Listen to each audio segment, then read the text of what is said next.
Hi, I'm Caroline. Welcome to FYI Newsbyte. Here's what we found for your information this lunchtime.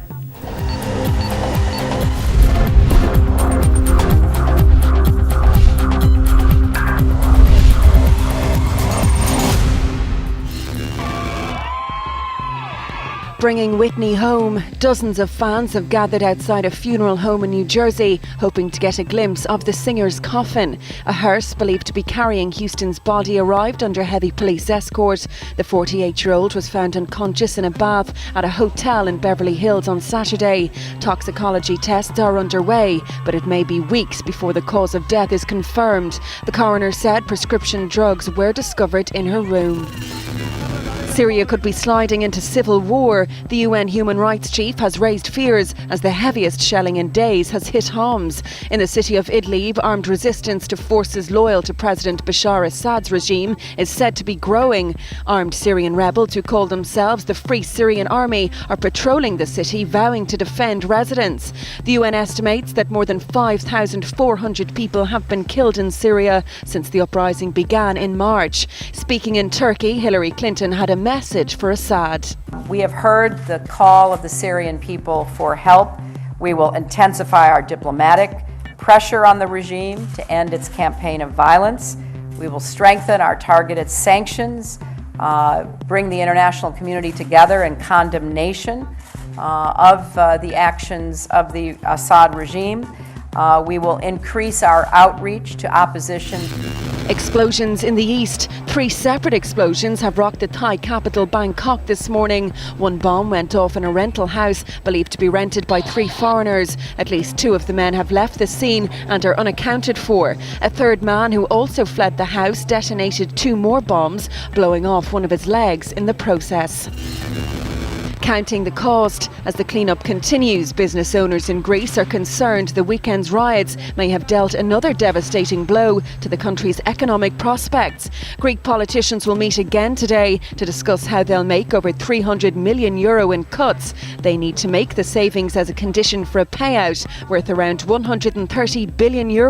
No one is escaping the hardship in Greece. In contrast to Sunday's violent scenes, a group of pensioners took to the streets of the capital this morning in a peaceful protest to vent their anger against cuts in their pension entitlements.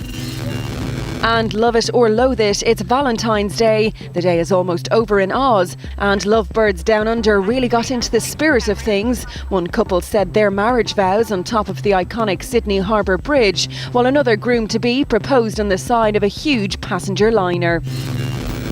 FYI is interactive. From your opinions to news you think we should be covering, we want to hear it all. FYI is available to you 24/7 online for all the information you need to know. Simply log on to tv3.ie/3e/FYI. Here you'll find the latest stories, video catch-ups, comments and the FYI blog. We're also available to you on Twitter and Facebook. Just log on to the website and hit the social networking shortcuts. Time now for a look at the funniest clips on the web. Here's our top 5. At number 5, one scaredy cat thinks there's something fishy about tonight's dinner.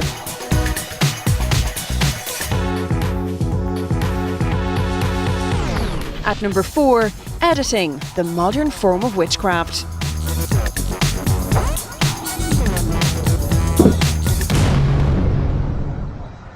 At number 3, a supermarket manoeuvre that's off its trolley.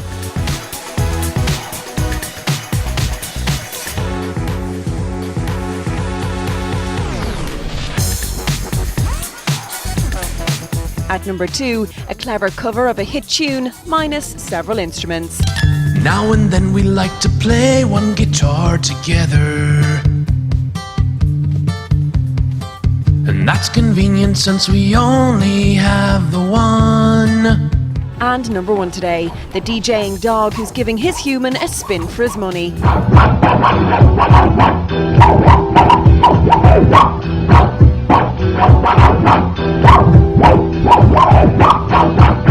Tune into FYI later for the newest downloads. We'll have more on the top stories, plus catch up on today's tech news with Cassie, and Paul will be here with all of the sport. We'll see you back here at 6, right here on 3E.